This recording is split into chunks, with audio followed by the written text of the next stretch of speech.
Assalamualaikum warahmatullahi wabarakatuh. Eh, saya Suci Vita Harinaki dengan NIM 2023-11338. Sekarang kita akan menjelaskan mengenai model reference adaptive control.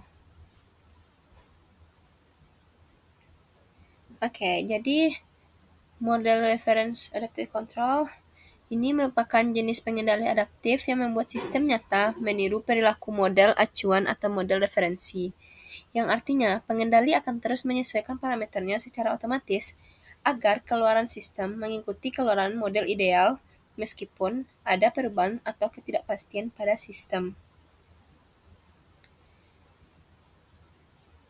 Intinya itu, sistem belajar sendiri untuk meniru model yang diinginkan. Contohnya seperti super baru yang terus menyesuaikan cara mengemudi agar mobilnya bergerak seperti mobil contoh yang dikendarai instruktur.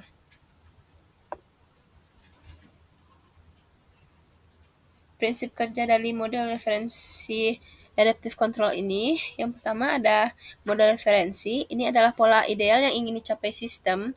Misalnya, bentuk respon yang cepat tanpa overshoot besar. Model ini tidak berubah dan menjadi target bagi sistem nyata. Lalu ada pengontrol adaptif yang bertugas mengatur sinyal kontrol ke sistem nyata atau plan. Ia memiliki parameter yang dapat berubah otomatis sesuai hasil pengamatan. Prinsip kerjanya sendiri masih ada satu lagi, yaitu model referensi, yaitu otaknya sendiri untuk menghitung seberapa besar perbedaan error antara keluaran sistem nyata dan model referensi. Lalu memperbarui parameter pengontrol agar error mengecil. Umumnya menggunakan hukum adaptasi seperti MIT Rule atau Massachusetts Institute of Technology Rule atau Lyapunov Based Adaptation. Selanjutnya ada contoh penerapan model referensi adaptive control sendiri, yaitu pada sistem pemanas ruangan otomatis. Kasusnya yaitu sebuah sistem pemanas ruangan ingin menjaga suhu ruangan tetap di 25 derajat Celcius. Masalahnya, suhu ruangan bisa berubah-ubah karena yang pertama ada cuaca luar berubah seperti panas, hujan, angin, lalu ada orang keluar masuk ruangan, ataupun efisiensi elemen pemanas menurun seiring berjalannya waktu. Penerapannya sendiri, model referensi. Yang pertama, suhu ruangan ideal yang berubah halus menuju 25 derajat Celcius tanpa osilasi. Sistem nyata atau plan, pemanas dan sensor suhu sebenarnya. Pengontrol adaptif menyesuaikan sinyal pemanas daya input agar suhu aktual mengikuti suhu model. Lalu hukum adaptasi, memperbaiki parameter kontrol setiap saat berdasarkan selisih suhu antara sistem dan model.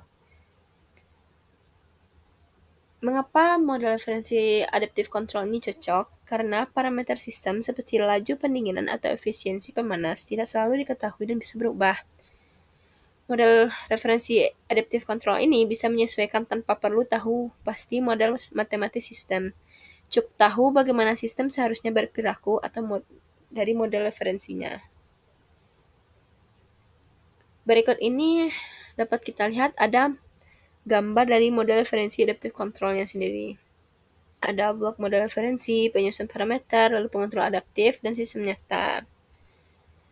Oke, dari gambar tersebut, itu menunjukkan prinsip kerja dari model referensi adaptive control.